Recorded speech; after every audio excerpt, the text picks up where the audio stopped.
Merci, Monsieur le Président.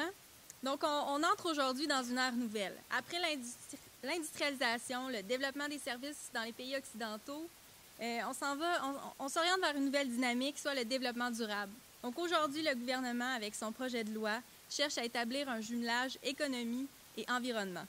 Donc, aujourd'hui, la proposition est qu'il soit résolu que le gouvernement du Canada impose son nouveau modèle de tarification nationale minimale du carbone à toutes les provinces, incluant celles qui ont déjà établi un système de plafonnement et d'échange du carbone. Donc, en ce sens, les provinces qui ont déjà un taux, le nouveau taux minimal sera celui appliqué déjà par le gouvernement fédéral, puis les provinces comme par exemple le Québec qui ont une autre façon de fonctionner, donc le marché du carbone, se verra imposer ce taux. Donc, pour aujourd'hui, j'ai séparé mon temps de parole. On vous a préparé 4 arguments qui seront l'impact environnemental, l'équité entre les provinces, vers l'innovation et le 4e argument, recettes pour l'État. Je vais moi-même vous présenter les 3 premiers arguments ainsi qu'une courte implantation. Mes collègues vous présenteront le 4e argument et réfuteront les arguments de l'opposition. Donc, mon premier argument, l'impact environnemental. Le Canada, on se rappelle, on a signé, on connaît les effets du carbone sur l'atmosphère. Donc, on accentue les trous dans la couche d'ozone, on crée de l'effet de serre et c'est très néfaste pour la société. Puis, en ce sens, le Canada, on a signé les accords de Paris qui ont été conclus en 2015, mais qui ont été ratifiés l'année dernière en 2016. Donc, ce que les accords de Paris nous disent, en fait, c'est qu'on doit atteindre rapidement un nombre on doit atteindre rapidement un nombre de gaz, une quantité de gaz à effet de serre, on doit les diminuer en fait. Et ce taux, c'est de 30 %. Donc, on doit rapidement agir et en ce sens, on doit même devenir un chef de file en matière environnementale. Donc, diminuer les gaz à effet de serre de 30 % au Canada, ça aura des impacts un peu partout sur l'environnement, donc la faune, la flore, bien sûr, comme je l'ai mentionné, la couche d'ozone, l'effet de serre, puis, donc c'est très important, puis la position du Canada est claire là-dessus, on doit diminuer les gaz à effet de serre. Donc, en imposant un taux minimal, une tarification minimale à toutes les provinces, on vient un peu standardiser tout ça, puis avoir un taux. Ensuite, l'équité entre les provinces. Donc, comme je l'ai dit, on veut standardiser d'une province à l'autre. On veut mettre toutes les provinces sur un même pied d'égalité. Et pourquoi on veut faire ça, en fait, c'est qu'on veut que les entreprises ne choisissent pas et ne privilégient pas surtout une province en fonction de sa politique environnementale. Donc, toutes les provinces seront sur un même pied d'égalité. Par exemple, l'Ontario, qui a un certain taux, versus la Saskatchewan, qui n'en a pas, devront... en fait, les entreprises vont plutôt se distinguer par leur économie, leur diversité économique, plutôt que par leur politique environnementale. Donc, en fait, c'est ce qu'on veut. On veut que l'économie se diversifie, pas parce qu'on a une politique environnementale plus stricte ou moins stricte, elle sera la même partout. Ensuite, vers l'innovation, on le sait, je vous l'ai dit d'entrée de jeu, le Canada cherche à développer le secteur tertiaire. Donc, en ce moment, il y a 30 % de l'économie canadienne qui est basée sur les ressources naturelles. Et particulièrement, certaines de ces ressources sont plutôt polluantes, comme le gaz naturel puis le pétrole, qui sont, comme je l'ai dit, polluantes. Donc, en ce sens, on veut être les premiers à investir dans le développement des services environnementaux, développement des services qui est le secteur tertiaire, mais aussi pour encourager les entreprises à développer eux-mêmes, dans le fond, à réduire leur impact écologique. Donc, c'est une façon de diversifier l'économie. Ensuite, Monsieur le Président, en ayant une politique plutôt innovatrice, on veut encourager les entreprises à investir dans la recherche et développement. Donc, si au départ, elles payaient une taxe parce qu'elles dépassaient le taux, bien, on veut les encourager, en fait, à ne plus le faire, à ne plus devoir donner de l'argent au gouvernement. On veut qu'elles respectent leur taux. Donc, aujourd'hui, notre position est claire, Monsieur le Président. Le taux, on doit standardiser tout ça.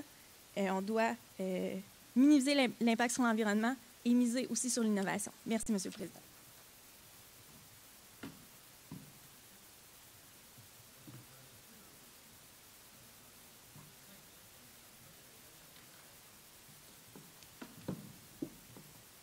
Monsieur le Président, permettez-moi de couper court là, au décorum. Le gouvernement ici se vante d'être innovant, se vante qu'on va entrer dans une ère nouvelle. On a un beau discours, on nous joue du violon, comme quoi on implante des nouvelles affaires, mais dans le fond, il n'y a absolument rien de nouveau dans la taxation, Monsieur le Président. Encore une fois, le gouvernement manque totalement d'originalité et la seule façon qu'on trouve d'essayer d'implanter des nouvelles mesures, c'est en taxant encore une fois les entreprises, comme si ça n'avait jamais été essayé auparavant et comme si le consensus économique n'était pas déjà du fait qu'une entreprise dont on augmente la taxation, nécessairement, elle va refiler l'entièreté des coûts aux consommateurs. Tout le monde sait ça. Il n'y a aucune entreprise qui va magiquement absorber ce coût-là et qui va dire « Ouais, moi, finalement, je ne paye pas mes actionnaires cette année, Monsieur le Président. » Ça ne marche pas comme ça. Donc, c'est la raison pour laquelle je vais vous amener notamment deux arguments aujourd'hui. Premièrement, la facture toujours refilée aux consommateurs. Et deuxièmement, la perte de compétitivité des entreprises, notamment au niveau international. Donc, pour poursuivre, en augmentant les charges aux entreprises, nécessairement, on refile la facture aux consommateurs. L'indice des prix à la consommation va augmenter. Comme on sait présentement, l'inflation augmente plus vite que la moyenne des salaires au Canada et la médiane aussi. Donc, ce qu'on fait nécessairement, Monsieur le Président, c'est que tout ce qu'on fait, c'est qu'on réduit le pouvoir d'achat des Canadiens. Puis, on sait en plus que cette année, le Canada va faire un déficit historique de 34 milliards de dollars canadiens, bien sûr. Donc, en plus d'augmenter, en fait, de réduire le pouvoir d'achat des Canadiens, on augmente éventuellement la dette que chacun des Canadiens a. Donc, ce qu'on fait, c'est qu'on met l'ensemble de la population canadienne dans une situation financière désastreuse. Puis ça, à l'opposition, on trouve ça totalement inacceptable. Puis on croit que le gouvernement n'a pas du tout fait ses devoirs ici au point de vue économique. Ensuite de ça, j'aimerais vous parler de la perte de compétitivité des entreprises en deux niveaux. Premièrement, au niveau international. Les entreprises canadiennes ne veulent pas. Le Canada est un pays qui exporte énormément. Pour être compétitif sur les marchés internationaux, on se doit de donner un contexte économique à nos entreprises dans lesquelles ils peuvent être le plus compétitifs possible. En augmentant leurs charges avec des taxes vertes, si on peut les nommer ainsi, tout ce qu'on fait, c'est qu'on rend nos entreprises de moins en moins compétitives sur les marchés internationaux. On se bat, Monsieur le Président, contre des entreprises qui produisent en Chine, qui produisent en Inde, les deux plus gros pays les plus populeux, des pays qui refusent totalement d'adhérer à quelque encore de pollution que ce soit. C'est des pays qui ont une main-d'œuvre extrêmement peu chère. Puis, ces pays-là n'ont absolument aucune règle, ils ne signent aucun accord au niveau de l'environnement. Donc, nous autres, avec, je ne veux pas, notre niveau de vie occidental, avec une main-d'œuvre qui coûte nécessairement le prix un salaire minimum, bien sûr, ou plus. En plus de ça, on rajoute des charges, on rajoute de la taxation. Comment est-ce qu'on veut que nos entreprises puissent continuer d'exporter, puissent continuer de fleurir, puissent continuer d'être rentables dans un contexte de mondialisation, dans un contexte où toutes les entreprises se battent contre les entreprises du reste du monde? C'est absolument ridicule, Monsieur le Président. Ensuite de ça, là, je vous ai parlé du niveau international, mais je veux vous parler aussi de la compétitivité entre les grandes entreprises et les PME. Nécessairement, plus qu'on augmente les lois, plus qu'on augmente la charge de loi, la quantité de lois à respecter, plus qu'on augmente les coûts des entreprises. Et ça, Monsieur le Président, ça m'amène à vous parler du fait que les grandes entreprises sont les seules qui vont être capables de continuer de respecter les lois, de s'ajuster à une éventuelle bourse du carbone ou toute autre taxation. Parce que c'est seulement ces entreprises-là qui ont des fiscalistes, qui ont des avocats, qui vont s'assurer de bien lire les règles, qui vont s'assurer d'être capables de respecter les règles. Ce que ça fait, ça, M. le Président, dans un pays où plus de 90% des entreprises sont des PME, ce qu'on fait, c'est qu'on assassine carrément nos PME, puis on va faire fermer des centaines, voire des milliers de PME qui étaient autrefois très, très florissantes au point de vue de l'exportation. Puis ça, M. le Président, ça va encore plus nuire au pouvoir d'achat des Canadiens et Canadiennes ainsi qu'à leur bien-être. Merci, M. le Président.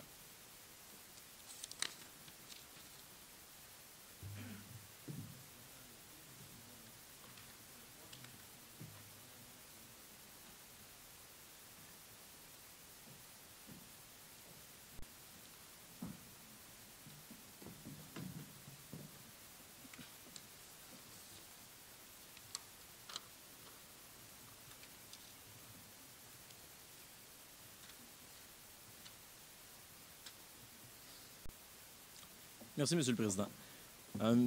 Donc, j'aimerais centrer un peu le débat ici parce que je vois que l'opposition a un peu de la misère à comprendre le but du gouvernement. En fait, on cherche à vraiment établir un équilibre entre économie et environnement. On vient vraiment promouvoir le fait que le Canada veut être un pays vert. Donc, je vais structurer mon discours en énumérant le quatrième argument du gouvernement, puis en réfutant le premier argument de l'opposition. Puis, en fait, je tiendrais juste aussi simplement à rappeler à l'opposition que le but au gouvernement, ce n'est pas nécessairement d'être original, mais c'est bel et bien d'être efficace. Donc, on ne cherche pas à réinventer la roue, on cherche vraiment à améliorer le sort de tous les Canadiens et Canadiennes. On cherche vraiment à replacer le Canada sur la scène internationale.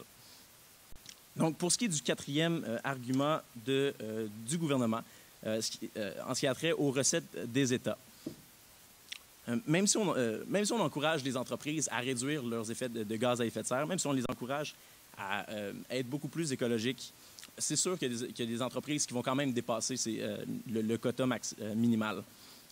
Donc, on ne se le cachera pas, au Canada, on a 30 % de notre économie qui est basée sur toutes nos ressources naturelles. Donc, on peut facilement voir une corrélation. En fait, on peut facilement voir des rentrées d'argent de plus de des millions de dollars directement dans les coffres des provinces. Puis, un minimum de 100 $ de tonnes de cubes de GES qui va être imposé au-delà du quota établi. Il y a des experts qui affirment que c'est vraiment un minimum pour être efficient. Donc, on laisse quand même, puis on a aussi spécifié dans l'implantation que c'est un quota qui va être minimum. Donc, chaque province va être libre de pouvoir ajuster ce tarif à la hausse. Donc, on peut notamment penser à l'Alberta, qui est très forte au niveau du pétrole. Donc, une augmentation, si eux autres décident d'augmenter leur tarif à 150 $ la tonne, ils peuvent encore une fois augmenter de beaucoup leur entrée d'argent dans leur coffre. Donc, pour ce qui est ensuite du premier argument de l'opposition, qui est de refiler la facture aux consommateurs, j'ai un petit peu de difficulté, en fait, à comprendre le lien entre la facture du consommateur, puis on va augmenter la dette du Canada. Je ne comprends pas comment instaurer une taxe sur le carbone va augmenter la dette du Canada, autre que de ramener de l'argent dans les coffres de l'État, en fait, des États. Donc, ce projet de loi vise surtout les grands producteurs comme le bois d'œuvre, comme le pétrole, les huiles.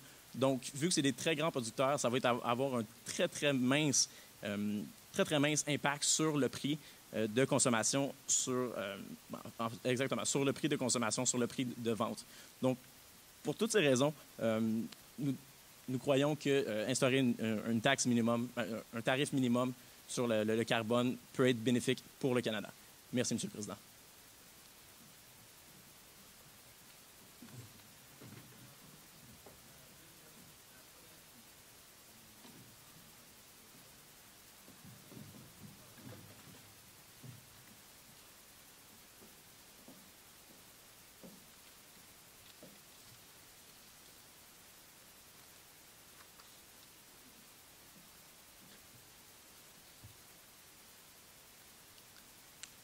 Monsieur le Président, membres du gouvernement et distingués collègues, je suis ici et fière de pouvoir appuyer les membres de l'opposition et soutenir le fait que cette motion ne devrait pas avoir lieu d'être.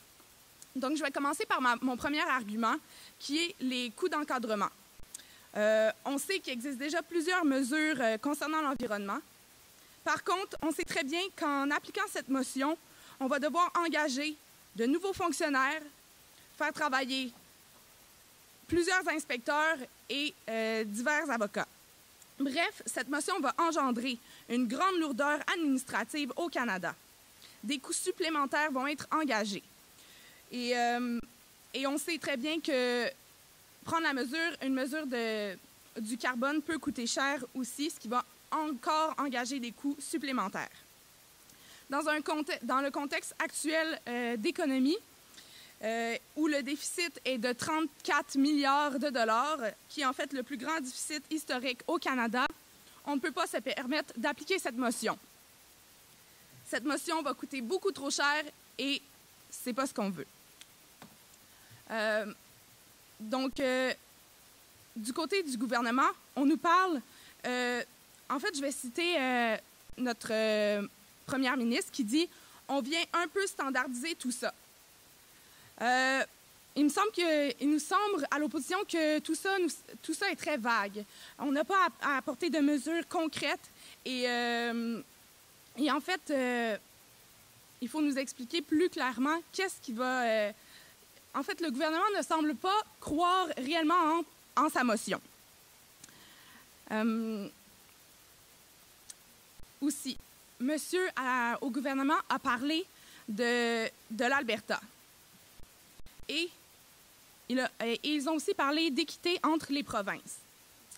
J'aimerais souligner le fait que, justement, l'Alberta est un grand producteur de pétrole et je crois qu'il va y avoir inégalité à ce point de vue, à ce niveau-là, puisque certaines provinces vont être impactées plus lourdement que d'autres provinces.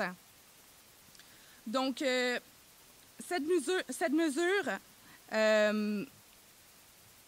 va coûter extrêmement cher pour le gouvernement, puisqu'il va avoir une lourdeur administrative. Puis, je crois que leur argument d'équité entre les provinces n'a pas lieu d'être.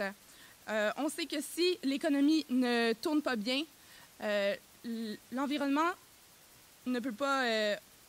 en fait, la question d'environnement ne peut pas avoir lieu d'être si les gens meurent de faim et que l'environnement et que l'économie ne tourne pas bien. Merci.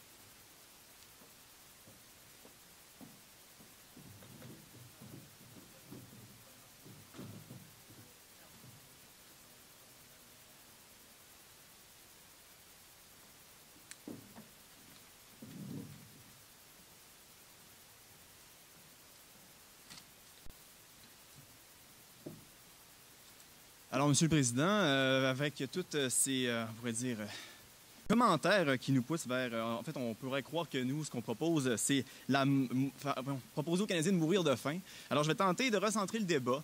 Puis, dans mon discours, ce que je vais faire, c'est essentiellement de démentir ce qui est apporté ici par l'opposition pour les 3 derniers arguments qui étaient présentés avant de reconstruire les nôtres, les 4 qui ont été apportés par le gouvernement.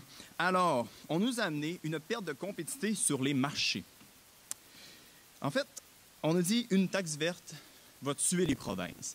Au contraire, on l'a prouvé, une taxe verte, on jumelle économie et on jumelle environnement, va rapporter de l'argent énorme aux provinces. Aux provinces, on l'a dit, va être reversé aux provinces. Est-ce que, ensuite, on a essayé de nous faire un procès de, attention, de la délocalisation. Est-ce que c'est depuis hier que des compagnies chinoises coûtent moins cher, que la production en Chine coûte moins cher ou en Inde? Non. Mais est-ce qu'on peut dire que le Canada est tombé tout simplement en faillite depuis 25 ans? Non. Nos compagnies sont fortes. Mais plus précisément, j'aimerais rappeler ici que nos mines ne bougent pas. Nos forêts ne bougent pas. Et également, en fait, le pétrole va rester en Alberta. On peut se permettre d'imposer alors que les ressources sont ici et sont extrêmement rares. Ensuite, j'aimerais rappeler aussi un fait très intéressant. La Suède, la Norvège, des pays très compétitifs, ont un système du genre. Et, attention, la Chine également impose des tarifs pour les émanations de CO2. Ensuite, on nous a parlé des PME. Les PME, Monsieur le Président. Effectivement, notre pays est essentiellement constitué de PME. Toutefois, Ces PME produisent loin des tarifs, pas des quotas actuels. En fait, ça ne les rejoint pas du tout. Ça rejoint les grandes entreprises qui peuvent se permettre ce type de taxe-là. Et effectivement, ces grandes entreprises font également beaucoup de revenus. Il est essentiel et en fait tout à fait normal à nos yeux que cet argent revienne dans les mains des Canadiens et Canadiennes. Ensuite, on nous a parlé des coûts d'encadrement. Effectivement, il y aura un coût. Toutefois, est-ce que sur les seuls coûts, on devrait laisser un projet de loi aussi bénéfique pour les provinces? Nous ne croyons pas. Au contraire. Est-ce que administrer les prisons coûte cher, Monsieur le Président? Oui, à chaque année, des millions sont investis. Allons-nous laisser les prisonniers courir dans la rue au seul titre d'un coût élevé? Non. C'est justifié et surtout, ça rapporte. Alors nous, ce qu'on a dit au gouvernement, on a commencé à parler d'un impact environnemental. Notre argument, qui n'a pas du tout été défait, en fait, je dois mentionner ici par l'opposition. Alors, soit ils sont d'accord avec notre position, soit tout simplement, ils n'avaient rien trouvé à notre projet de loi. On le répète, j'aimerais le répéter. C'est un projet qui va nous mener vers l'avenir, nous mener vers le 21e siècle, le siècle vert, nous rapprocher des autres pays du G20, lesquels se sont fixés eux aussi des objectifs innovateurs, audacieux, mais que nous devons absolument respecter, Monsieur le Président. Ensuite, on a parlé d'équité entre les provinces. On nous a dit, et attention, de ne pas croire en notre plan. Au contraire, c'est enthousiaste que nous nous présentons devant vous pour vous dire que si ce n'est pas le projet de la décennie, probablement lui du centenaire. On veut redonner de l'argent aux provinces et selon le principe du pollueur-payeur. En fait, on nous a même parlé de l'Alberta. L'Alberta impactée plus que d'autres. Non, on veut être uniforme, Monsieur le Président. Et d'une province à l'autre, on veut que ce soit le même taux de taxation. Vers l'innovation, on nous a dit qu'on veut que les entreprises... En fait, ce qu'on voulait dire, c'est que les entreprises, les grosses entreprises, vont vouloir un jour réinvestir, au lieu d'aider au gouvernement, vont vouloir dépenser cet argent-là en innovation pour qu'un jour, l'argent reste à l'intérieur de l'entreprise et qu'ils puissent produire sans devoir repayer aux provinces. C'est le but, c'est vraiment le but recherché. Finalement, on nous a parlé des recettes de l'État. Les recettes de l'État, en fait, c'est pour toutes les provinces. Des millions. Pour les provinces, par exemple, comme l'Alberta qui pollue plus, mais également pour les petites provinces qui ont une plus faible économie. Alors, Monsieur le Président, pour toutes ces raisons, je vous l'affirme, nous devons accepter ce projet de loi. Merci.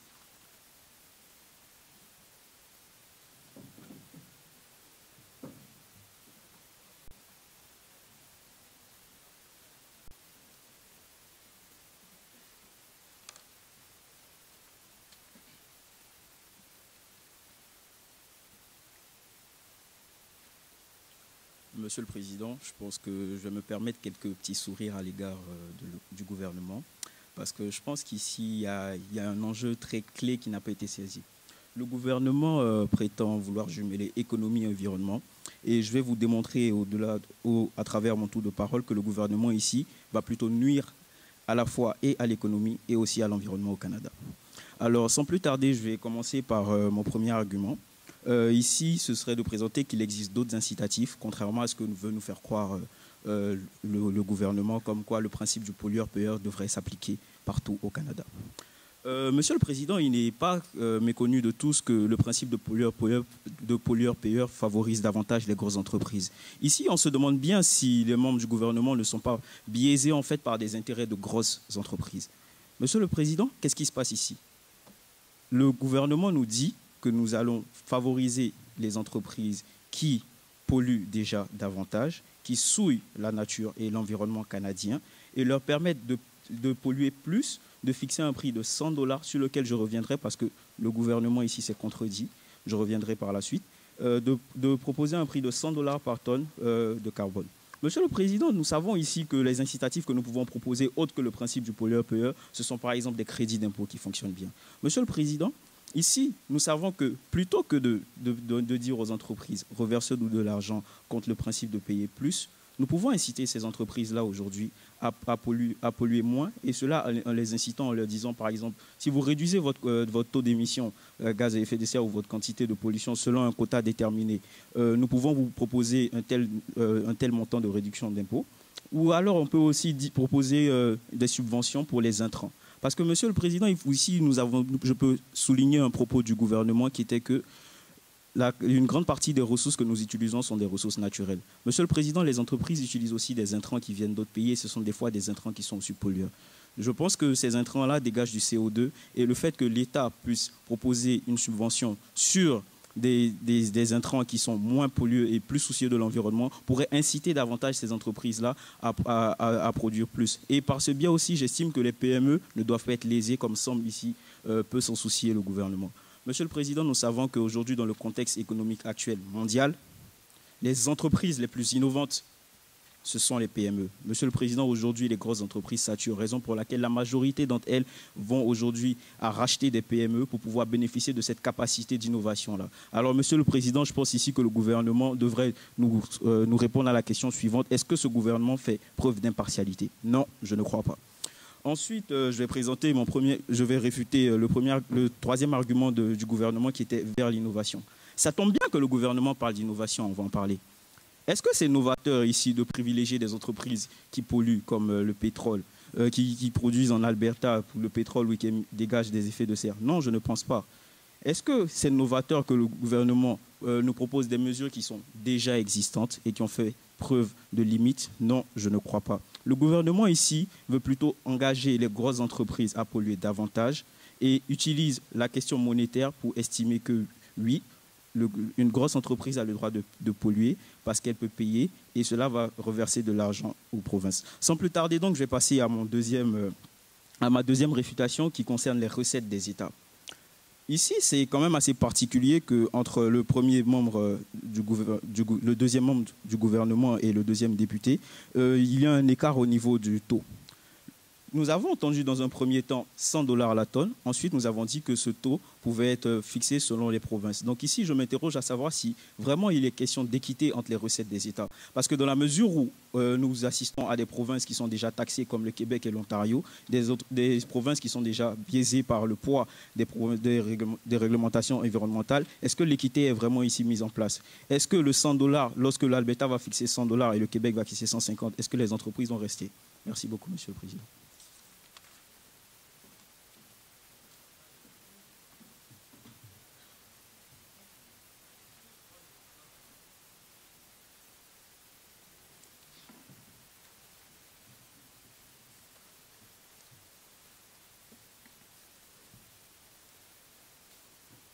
Merci, Monsieur le Président. J'ai l'impression que l'opposition s'égare un peu dans tout ça. Là, nous, on parle vraiment d'établir un seuil minimum, un seuil de tarification minimale nationale, donc pour toutes les provinces et de façon équitable. Je rappelle qu'en ce moment, il y a effectivement un taux qui est déjà en place. Il ne s'applique cependant pas à toutes les provinces. Donc, c'est ce que nous voulons mettre en place, l'appliquer à toutes les provinces. Donc, d'abord, Monsieur le Président, l'opposition nous parle beaucoup d'économie. Mais oublie le principal. Ici, on parle du bien-être des Canadiens. Je ne vous cacherai pas, Monsieur le Président, que la planète se dégrade. C'est un fait, j'invente rien. L'effet de serre s'accentue un peu plus à chaque jour. À chaque seconde que je vous parle en ce moment, l'effet de serre s'accentue, c'est aussi un fait. Donc, la qualité de vie de nos Canadiens est impactée grandement, due notamment à l'émission de gaz à effet de serre. Le Canada, on doit faire quelque chose pour ça. On ne veut pas que nos Canadiens subissent ces effets-là pour toute la vie. Il n'y en aura plus de vie à un moment donné si on continue comme ça. Puis le Canada, en fait, a signé les accords de Paris l'année dernière. Tout a été ratifié. Le Canada doit diminuer les gaz à effet de serre sur son territoire. C'est aussi simple que ça. Là, on établit aujourd'hui une mesure pour le faire. Il y en a possiblement d'autres, mais c'est une mesure et on doit commencer à quelque part.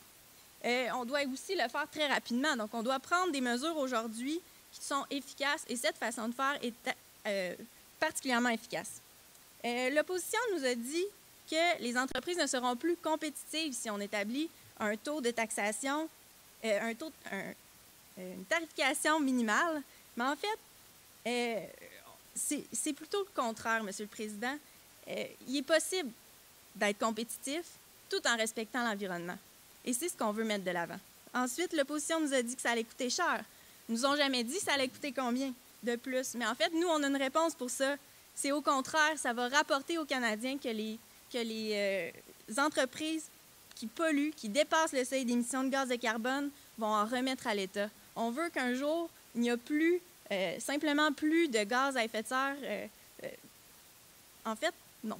Il va en avoir un peu toujours, mais on veut établir un seuil minimum et s'assurer que les gens ne le dépassent pas. Comme je l'ai dit, c'est une mesure parmi tant d'autres. On doit prendre des moyens pour y arriver. L'opposition a même osé nous dire que les Canadiens allaient mourir de faim. Monsieur le Président, ce n'est pas là le débat. Le débat, c'est vraiment sur la tarification minimale du carbone à toutes les entreprises, puis c'est vraiment là le débat. Nous, on vous a parlé des impacts sur l'environnement. On vous a parlé de l'équité entre les provinces, donc standardiser tout ça. On vous a dit qu'on devait miser sur l'innovation. Comment? En diversifiant l'économie puis en investissant dans la recherche et le développement. Puis on vous a aussi dit que ça allait rapporter à l'État. Pour toutes ces raisons, Monsieur le Président, aujourd'hui, ce projet de loi doit être accepté. Merci.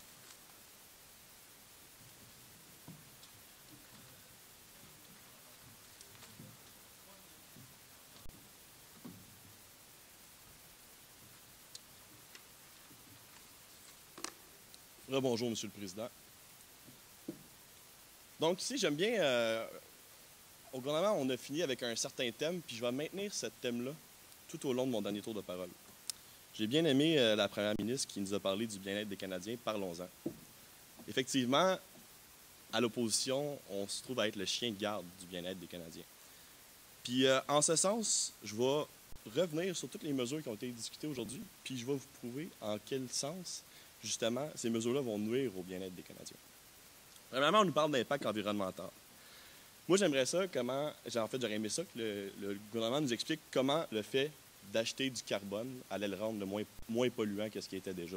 Effectivement, même ils l'ont dit au gouvernement, les grandes entreprises vont être capables d'acheter du carbone. Effectivement, ils vont payer pour, ça pollue quand même. Ensuite de ça, on nous parle d'équité entre les provinces. Quand il n'y a pas de taxation, quand il n'y a pas de mesure, l'équité est parfaite. Je veux dire, il n'y a jamais eu de problème d'équité présentement au Canada, c'est extrêmement équitable. Ensuite de ça, on nous parle que le secteur tertiaire, qu'on veut plus d'emplois du secteur tertiaire. Je ne sais pas si on est un peu au courant de comment l'économie fonctionne au gouvernement, mais le secteur tertiaire, c'est le secteur de l'économie qui offre les moins bons salaires, qui offre la plus grande précarité d'emploi, qui offre des emplois à temps partiel majoritairement parlant. Et surtout, c'est un salaire dont les conditions de travail sont beaucoup moins désirables que les deux autres secteurs d'activité de l'économie. Ensuite de ça, on n'a jamais répondu à notre, à ce qu'on disait comme quoi que la facture allait être refilée aux consommateurs, parce que bien sûr, ils le savent, c'est ça qui va arriver. Au niveau de la perte de compétitivité, je vais revenir encore une fois là-dessus. Ils ont bien mentionné que les grandes entreprises allaient être effectivement capables de se conformer, mais les PME, on n'a pas mentionné parce qu'effectivement, ça va leur porter un coût qu'on constate qui va probablement être fatal. Ensuite de ça, au niveau de l'implantation, on a très bien démontré que le cadre législatif, tous les inspecteurs, toute la structure qu'on va devoir ajouter pour contrôler ça, pour appliquer ça, ça va être extrêmement cher. Et c'est évident que ça, jumelé à la baisse de compétitivité des entreprises, éventuellement aux baisses de PIB, ça va faire en sorte que c'est une mesure qui coûte beaucoup plus cher que ce qu'elle rapporte. Ça, c'est ce qui m'amène à vous parler. Lorsqu'on parle que ça va être une mesure qui va être payante au gouvernement, on ne nous a jamais amené de chiffres. On nous a dit oui, ça va coûter 100 $ la tonne, mais on ne nous a jamais dit que combien de pourcents ça allait être une mesure rentable, combien de pourcents ça allait rapporter versus les coûts, etc. Puis j'aimerais terminer très, très rapidement. On nous parle des pays du G20, qu'on pourrait se rapprocher de ces pays-là. J'aimerais mentionner ici les États-Unis et la Russie, qui n'ont pas ce genre de mesures-là présentement. Ensuite de ça, on nous parle de pollueur-payeur. J'aimerais bien sûr rappeler que le payeur, ça va être le citoyen. Et en terminant, je veux vous rappeler le bien-être des Canadiens. On nous a dit que le fait que les Canadiens mourraient de faim, le débat ne se trouve pas là. Ben moi, je trouve que oui. Merci, M. le Président.